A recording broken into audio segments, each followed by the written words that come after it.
क्या कहने। अब जबकि कांग्रेस अध्यक्ष सोनिया गांधी ने यह ऐलान किया कि जितने भी गरीब मजदूर अपने राज्यों का रुख कर रहे हैं, तो कांग्रेस की जो तमाम इकाइयां हैं वो उनके किराए का और उनके खान पान का जिम्मा उठाएगी। अब जाके केंद्र सरकार होश में आई है। पीएम केयर्स में आप न जाने कितने लाखों करोड़ों रुपए जमा कर चुके हैं। यही बात नहीं, देश के सामने इतनी ढेरों मिसालें हैं जहां एक मां अपने बच्चे को कंधे पर लादे। न जाने कितने बुजुर्ग सड़कों पर चल रहे थे। 40 से 50 लोग इसी तरह से सड़कों पर चल के मर गए। इतने दिनों ये तमाम तस्वीरें सामने उभर कर आती रहीं और केंद्र सरकार का दिल नहीं पसीजा। मगर जैसे ही कांग्रेस ने यह ऐलान किया कि जितने भी गरीब अपने घर जा रहे हैं, कांग्रेस उनके टिकट से लेकर उनके खान पान के लिए पैसा देगी, तब जाकर यह केंद्र सरकार होश में आती है। क्या आपके अंदर इतनी सी भी संवेदना है?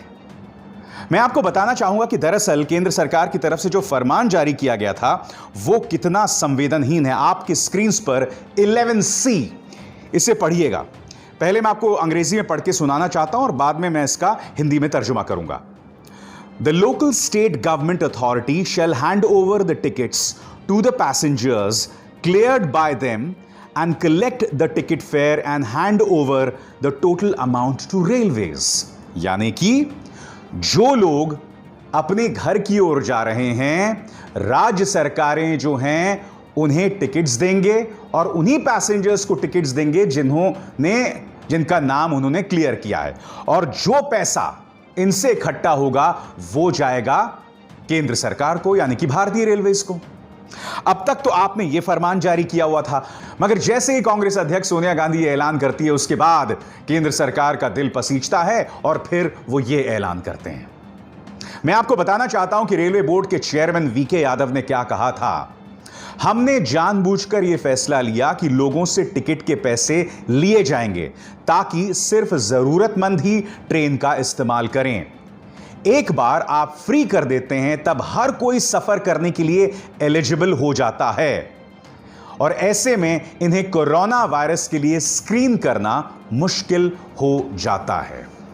मैं पूछना चाहता हूं इस केंद्र सरकार से, क्या इस वक्त जो लोग अपने घर वापस जाना चाहते हैं, क्या वो मजाक के लिए वापस जाना चाह रहे हैं?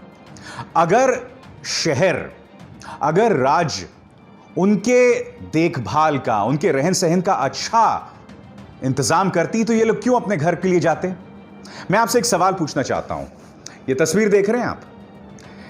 प्रधानमंत्री नरेंद्र मोदी ने डोनाल्ड ट्रंप को यह वादा किया था कि कम से कम 7 से 10 लाख लोग आपके स्वागत के लिए अहमदाबाद में होंगे। करोड़ों रुपए खर्च किया गया था इसके लिए। क्या आप जानते हैं मोटेरा स्टेडियम में जो हजारों की भीड़ जमा हुई, इन सबको 5 स्टार होटल का खाना दिया गया था, कैप्स दिए गए थे, पानी की बॉटल्स दी गई थीं। मगर गुजरात के अंदर जो उड़ीसा का मजदूर फंसा हुआ था वो त्राहिमाम मचा रहा था। वो लगातार मिन्नतें कर रहा था कि हमारे साथ बदतमीजी कर रहे हैं लोग। और गुजरात के मुख्यमंत्री विजय रूपाणी क्या कहते हैं कि गुजरात के अंदर जो कोरोना वायरस फैला है वो तबलीगी जमात की वजह से फैला है। अपनी जिम्मेदारी आप नहीं समझते हैं, मगर सारा ठीकरा जो है आप फोड़ना चाहते हैं किसके ऊपर? या तो तबलीगी जमात के ऊपर या विपक्ष के ऊपर। मैं आपको बताना चाहता हूं ये मुद्दा शुरू कैसे हुआ। आपके स्क्रीन पर यह हैं डीके शिव कुमार, कर्नाटक कांग्रेस से नेता हैं, और इन्होंने राज्य सरकार को एक चेक दिया कि जो लोग अपना पैसा खर्च करके अपने गांव जा रहे हैं, मैं उन्हें फाइनेंस करने को तैयार हूं, यानी कांग्रेस उन्हें फाइनेंस करने को तैयार। और उसके बाद राज्य सरकार ने शर्मिंदा होकर किराया माफ किया। आज मैं आपसे सवाल पूछना चाहता हूं कि केंद्र सरकार इतनी संवेदनहीन आखिर हो कैसे सकती है? मैं जानता हूं आप लोग में से कई लोग कहेंगे भाई ये कांग्रेस राजनीति कर रही है। यकीनन, और मैंने ये सवाल उठाया है, और कुछ कांग्रेस के नेता मुझसे भी कह रहे थे कि भाई ये राजनीति नहीं है, ये संवेदना है, ये संवेदनशील सोच है। यकीनन, मगर जब एक राजनेता ये करता है तो जाहिर सी बात है उस पर उंगलियां उठना लाजमी है।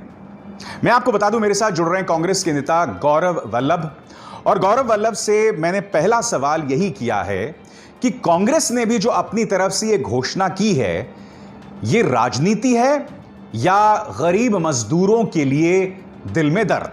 अभिशाल जी, जो आपने पहला प्रश्न पूछा, ये कोई सियासत नहीं है, ये स्पिरिट ऑफ कांग्रेस है। ये स्पिरिट ऑफ इंडिया है। स्पिरिट ऑफ इंडिया क्या है? मानव सेवा, मानव धर्म। आज हमारे शहरों को 24/7 सर्विस मिल रही, किसके कारण मिल रही है? इन श्रमिकों के कारण, इन कामगारों के कारण।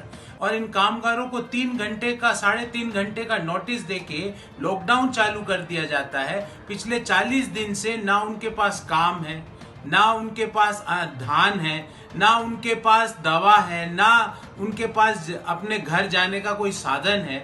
और अब जब साधन, ट्रेनें चल रही है, तो उनसे किराया वसूला जा रहा है। मैं ये पूछना चाहता हूं सरकार से कि जब आप 8,000 करोड़ से ज्यादा का लोन राइट ऑफ कर सकते हो मेहुल चौकसी और नीरव मोदी जैसे भगोड़ों का, तो इन मजदूरों को घर पहुंचाने के लिए आपको किराया लेना पड़ेगा। और ना केवल किराया, स्पेशल चार्ज। ये स्पेशल चार्ज का समय नहीं है इस आपदा में। ये समय है जब हम हमारे मेहनतकश कामगारों को, श्रमिकों को स्पेशल ट्रीटमेंट दें। दूसरा सवाल मेरा गौरव वल्लभ से यह है कि भाई केंद्र सरकार, जैसे कि आपने रेलवे बोर्ड चेयरमैन की बात सुनी, केंद्र सरकार तो यह कह रही है कि हम फ्री में इसलिए नहीं दे रहे थे क्योंकि लोग जो हैं वो भीड़ करने लगते रेलवे स्टेशंस में, इसलिए हमने फ्री नहीं किया। तो इस पर आपका क्या कहना है? अभिशार जी, आपने दूसरा प्रश्न पूछा कि सरकार ये दलील दे रही है कि ये फंड, ये पैसा भाड़ा इसलिए लिया जा रहा है ताकि जो व्यक्ति जरूरतमंद हो वही ट्रेन का सफर करे। अब आप बताओ, इससे बचकानी बात क्या कर सकते हैं? सरकार को क्या लगता है इस आपदा में हम लोग एक शहर से दूसरे शहर घूमने के लिए जाते हैं क्या? लोग अपना थोड़ा दिमाग लगाएं। और अभी भी मैं बोलता हूं, कांग्रेस की कर्नाटका की जो यूनिट है उसने 1 करोड़ रुपए का डोनेशन दिया है।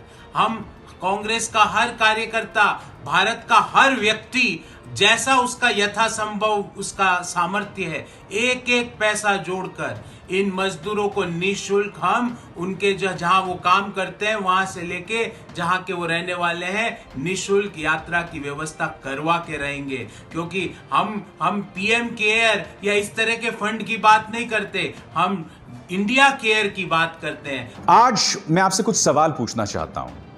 केंद्र सरकार सारे तर्क इन गरीबों के लिए देती है, मगर उससे पहले आप इस मां की, इस युवा मां की तस्वीर देखिए, वो किस तरह से अपने कंधे पर अपने बच्चे को ले जा रही है। मेरे पास शब्द नहीं है, ये 30 सेकंड का क्लिप है, आप खुद देखिए। अरे बाप, कहां से आ रहे हो? कहां से आ रहे हो बेटा? पूना से। सूरत। और कहां जा रहे हो? इलाहाबाद। आप पानी पीना है? ठंडा पानी है, अच्छा बढ़िया। आ जाओ बेटा। सूरत से आ रहे हैं, इलाहाबाद जा रहे हैं। ये बच्ची को कैसे संभाल रही है बेटा तू? इस वीडियो को देखने के बाद आज मेरे कुछ सवाल हैं भारतीय जनता पार्टी सरकार से। सवाल नंबर 1, 68,607 करोड़ बैंक डिफॉल्टर्स का जो बकाया होता है वो तो आप माफ कर देते हो, मगर गरीब के किराए में आना कानी। सवाल नंबर 2, राष्ट्रपति भवन के सौंदर्यीकरण के लिए पैसा है, मगर गरीब के लिए आना कानी। जी हां, क्या आप जानते हैं कोरोना संकट के बीचों बीच यह प्रोजेक्ट लाया गया था, 20,000 करोड़ रुपए इसमें खर्च होंगे। सबसे पहली बात, जो दिल्ली का यह खूबसूरत हिस्सा है ये बर्बाद हो सकता है, क्योंकि मुझे नहीं लगता इसे हटाने की कतई जरूरत है, क्योंकि यह निहायत ही खूबसूरत है। अगर आप इसमें कुछ छेड़छाड़ करेंगे तो मैं नहीं जानता हूं इसका क्या चेहरा हो जाएगा। मगर आपने इस योजना को स्वीकृति दी, वो गैजेट याद है आपको? स्वीकृति दी बीचों बीच कोरोना के। मानो आप देश की जनता की नाक रगड़ रहे हो। और क्यों? क्योंकि आप जानते हो कि आपका बिका हुआ मीडिया यह सवाल आपसे नहीं करने वाला, तो जनता तक यह मुद्दा ही नहीं पहुंचेगा। इसके बाद मेरा अगला सवाल, पीएम केयर्स में लाखों करोड़ों रुपए जा रहे हैं, मगर गरीबों तक यह पैसा क्यों नहीं पहुंच रहा? आखिर क्यों? जब कांग्रेस दखल देती है, जब कांग्रेस इस तरह का मास्टर स्ट्रोक लेके आती है, तब जाके आप नींद से जागते हैं। इसके बाद मेरा अगला सवाल, प्रधानमंत्री के लिए 2 जेट खरीदे गए और उनकी कीमत है 8,458 करोड़, मगर गरीब अगर मुफ्त में सफर करना चाहता है तो उसमें आपको दिक्कत होती है।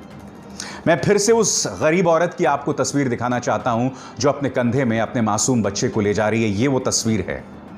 केंद्र सरकार इस तस्वीर को बार बार देखे और देखे कि वो अपनी तरफ से किस तरह की संवेदनहीनता कर रही है। आप बताइए ना, क्या ये मुद्दा नहीं है? और दूसरी तरफ जहरीली मीडिया। आपको याद होगा एक महान पत्रकार ने सोनिया गांधी से पालघर लिंचिंग के बारे में सवाल पूछा था। हालांकि वो सवाल जो है महाराष्ट्र पुलिस से किया जाना चाहिए था, उद्धव ठाकरे से किया जाना चाहिए था। सवाल सोनिया गांधी से किया गया था। मगर आज वे तमाम मुद्दे उभर कर आ रहे हैं जिसमें केंद्र सरकार की साफ तौर पर इनसेंसिटिविटी दिखाई दे रही है। किसने सवाल किया है केंद्र सरकार से? कौन सवाल कर रहा है प्रधानमंत्री नरेंद्र मोदी से? कोई नहीं कर रहा है। तो क्या यह सवाल पूछे जाएं जरूरी नहीं है? मुझे याद है, वैसे मैं आपको एक खबर बता दूं, क्या आप जानते हैं कि इस पत्रकार के खिलाफ एफआईआर दर्ज हो गई है? क्योंकि बांद्रा में जब यह भीड़ जमा हुई थी तो इसके अंदर भी इस पत्रकार ने हिंदू मुस्लिम ढूंढ लिया था। बांद्रा में चूंकि एक मस्जिद थी, लिहाजा उसने यह कह डाला कि यह मस्जिद है इसलिए यह भीड़ जमा हुई है। लिहाजा अब इस पत्रकार पर मुद्दे को सांप्रदायिक मोड़ देने के आरोप में एफआईआर दर्ज हो गई है। मगर अब मैं आपको एक और वीडियो दिखाना चाहता हूं। यह वीडियो है मानेसर का, हरियाणा के मानेसर का, जहां बीजेपी की सरकार है। यहां आप देख सकते हैं जो मजदूर अपने घर जाना चाहते हैं वो खुद को रजिस्टर करने के लिए यहां जमा हुए हैं। और देखिए, जैसे दरवाजा खुलता है भीड़ किस तरह से भागती है। मैं आपसे सवाल पूछना चाहता हूं कि क्या इस तस्वीर के पीछे मीडिया ने किसी मस्जिद को ढूंढने की कोशिश की, या कहीं ऐसा तो नहीं है कि तुम लोगों को शर्म आ गई? बताओ ना, क्या यहां पर कोई मस्जिद ढूंढने की कोशिश की? अब यह तस्वीर देखिए, यह है गुजरात में भारतीय जनता पार्टी के एमएलए अरविंद। यहां पर आप देख सकते हैं यह शख्स उस किचन में थूक रहा है जहां पर गरीबों के लिए खाना तैयार हो रहा है। थूकने की वो तस्वीरें जिसका कोई ताल्लुक कोरोना वायरस से नहीं था, वो हमारे मुख्य धारा की मीडिया ने मुसलमानों पर उंगली उठाते हुए बाकायदा चलाई। मगर आज की तारीख में इस छुटभइये बीजेपी एमएलए के खिलाफ बोलने की हिम्मत, इस पर राष्ट्रवादी डिबेट करने की हिम्मत किसी की नहीं है। क्यों? क्योंकि महोदय बीजेपी के एमएलए हैं, क्योंकि महोदय गुजरात से हैं, और गुजरात मॉडल पर आखिर किसकी हिम्मत हो सकती है सवाल करने की? कितनी जहरीली है हमारी मीडिया और कितने जहरीले हैं हमारे नेता, उसकी एक मिसाल मैं आपके सामने पेश करना चाहूँगा। यह है कांग्रेस के कार्यकर्ता और नेता सलमान निज़ामी। उन्होंने एक ट्वीट किया है। इस ट्वीट से पहले मैं आपको सफूरा जरगर की यह तस्वीर दिखाना चाहूँगा। सफूरा जरगर जो कि जामिया से जुड़ी हुई हैं, नागरिकता बिल के खिलाफ इन्होंने आंदोलन किया था, गर्भवती हैं और इन्हें तिहाड़ भेज दिया गया। किसी को थोड़ी सी भी शर्म नहीं आई कि एक गर्भवती महिला को तुमने जेल में भेज दिया। इसके चेहरे का यह दर्द, इसके चेहरे की रुताली तुम्हारे लिए कोई मायने नहीं रखते। अब मैं आपको बताना चाहता हूं कि हुआ क्या। कांग्रेस के एक नेता यह ट्वीट करते हैं कि सफूरा जरगर जो हैं वो गर्भवती हैं, जेल में हैं, मगर नफरत फैलाने वाले नेता कपिल मिश्रा जैसे लोग जिन्होंने दंगे को भड़काया था वो खुलेआम घूम रहे हैं। इसके जवाब में ये शख्स क्या बोलता है कि इंसानियत शर्म हो जाए। उसने कहा कि please don't connect her pregnancy with my speech, it doesn't work that way. यानी कि मेरे भाषण देने से वो गर्भवती नहीं हुई। इंसान एक हद तक गिर सकता है, हमें लगता है कि एक इंसान एक हद के बाद नहीं गिरता है। आपकी दिक्कत किसी के सोच से हो सकती है, किसी के विचारों से हो सकती है, मगर कम से कम इंसानियत के नाते आप किसी को इस तरह से टारगेट नहीं कर सकते हैं। किसी गर्भवती महिला के बारे में आप इतनी ओछी बात नहीं कर सकते हैं। मगर यह जहर न सिर्फ भारतीय जनता पार्टी के नेता उगलते हैं बल्कि मीडिया भी उगलती है। और कभी कभी मीडिया जाने अनजाने में अपना आत्ममंथन कर लेती है। मसलन इस वक्त आपके सामने जो स्क्रीन्स पर है, जो ये पत्रकार जिसने तिहाड़ में जाकर पत्रकारिता का नाम रोशन किया था, वो क्या कह रहा है? मिलिए देशद्रोही वायरस से। और नीचे किसकी तस्वीर है आप खुद देख लीजिए। मुद्दा यहां सिंपल ये है कि आप न सिर्फ इस जहर फैला रहे हैं बल्कि आपकी प्राथमिकताएं पूरी तरह से भटकी हुई हैं और देश की जनता को भी पता नहीं इसकी परवाह है भी या नहीं। क्योंकि हो क्या गया है, जैसे एक जमाने में रोम में क्या हुआ करता था, जनता के लिए कोलोसियम बना दिए गए थे, स्टेडियम्स बना दिए गए थे। जनता का ध्यान भटकाने के लिए उस स्टेडियम के अंदर अलग अलग किस्म के मुकाबले होते थे। रोम के जो शासक थे जनता को वहां इकट्ठा करते थे और उस स्टेडियम के अंदर जानवरों और इंसानों, इंसानों और इंसानों और जानवरों में लड़ाई होती थी। यानी कि मान के चलिए हमारे टीवी चैनल्स कोलोसियम के अंदर उन्हीं मुकाबलों का काम कर रहे हैं और जनता का ध्यान इसी तरह से हमारे शासकों ने भटकाया हुआ है। बिल्कुल उसी तरह से जब रोम के शासक कोलोसियम में जनता का ध्यान भटकाते थे। आज मैं कुछ और कह रहा हूं आपसे। रविवार के दिन आपको याद है पुष्प वर्षा की गई थी हमारे कोरोना के जो सैनिक हैं उनके सम्मान में। किसी और ने नहीं बल्कि हमारी एयरफोर्स ने, हमारी सेना ने उनके सम्मान में पुष्प वर्षा की थी। मैं ये नहीं भूला हूं कि इसी रविवार को मेरे 5 जवान शहीद भी हो गए हंडवाड़ा में, जिसमें 1 कर्नल और 1 मेजर है। इन 5 तस्वीरों पर गौर कीजिए। आज ये हमारे बीच नहीं है और अजीबोगरीब विडंबना है कि इनकी शहादत उसी दिन हुई जिस दिन हम कोरोना के जो सैनिक हैं उनके सम्मान में पुष्प वर्षा कर रहे थे। आज मैं आपको बताना चाहता हूं कि वीर चक्र से सम्मानित एडमिरल अरुण प्रकाश क्या कह रहे हैं आपकी स्क्रीन पर। भारतीय सेना के पास जो सोर्सेज हैं, लॉजिस्टिक्स हैं, जो मैन पावर है, हमारी सेना उनका सार्थक इस्तेमाल करके लोगों की मदद कर सकती है। यही नहीं, वो भूखे और असहाय मजदूरों को संगठित तरीके से ट्रांसफर कर सकती है। मगर अगर पुष्प वर्षा और फ्लाई पास्ट करना ही सेना का सही इस्तेमाल है तो जैसी इनकी इच्छा। यह बात कोई और नहीं बल्कि एडमिरल अरुण प्रकाश कह रहे हैं, यानी कि वो शख्स जो हमारे आर्म फोर्सेस में था, जो हमारे चीफ ऑफ नेवल स्टाफ में था, वो शख्स जिसे वीर चक्र हासिल है। अब क्या आप इन्हें भी देशद्रोही बताएंगे? मैं आपको बताना चाहता हूं कि रक्षा संवाददाता जो कि आर्मी में कर्नल तक रह चुके हैं, अजय शुक्ला, या आर्मी में कर्नल रहे हैं, वो क्या कह रहे हैं मैं आपको बताता हूं। I am worrying that the army, navy and air force are being distracted with this तमाशा। इस तमाशे के जरिए आर्मी, नेवी और एयरफोर्स का ध्यान भटकाया जा रहा है। On a day that 5 soldiers, including 2 fine officers, were killed by militants who got away. आतंकवादियों ने हमारे 5 जवानों को मौत के घाट उतार दिया, जिसमें 2 ऑफिसर्स शामिल थे और वो आतंकवादी भाग निकलने में कामयाब रहे। This follows the killing of 5 commandos by militants recently. यानी कि इससे पहले हमारे 5 कमांडोज को मिलिटेंट मार चुके हैं। Is नौटंकी eroding our combat edge? यानी कि इस तरह का ड्रामा, क्या इस तरह की नौटंकी से भारत की सैन्य क्षमता की जो धार है वो कुंद हो रही है? ये कोई और नहीं बल्कि एक रक्षा मामलों के विशेषज्ञ जो खुद आर्मी में रहा है वो ये सवाल उठा रहे हैं। क्या इन्हें भी तुम देशद्रोही कहोगे? कितनों को देशद्रोही कहोगे? कितनों का ध्यान भटकाते रहोगे तबलीग की जमात के नाम पर, कांग्रेस के नाम पर?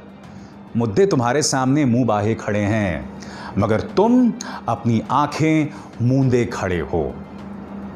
खैर, न्यूज चक्र में मेरा कर्तव्य था कि आपके सामने इन तमाम मुद्दों को लाना। मेरी आप सबसे अपील कि इस कार्यक्रम को ज्यादा से ज्यादा लोगों तक शेयर कीजिए और न्यूज क्लिक के हमारे चैनल को न सिर्फ सब्सक्राइब करें बल्कि वो बेल आइकन भी जरूर दबाएं। नमस्कार।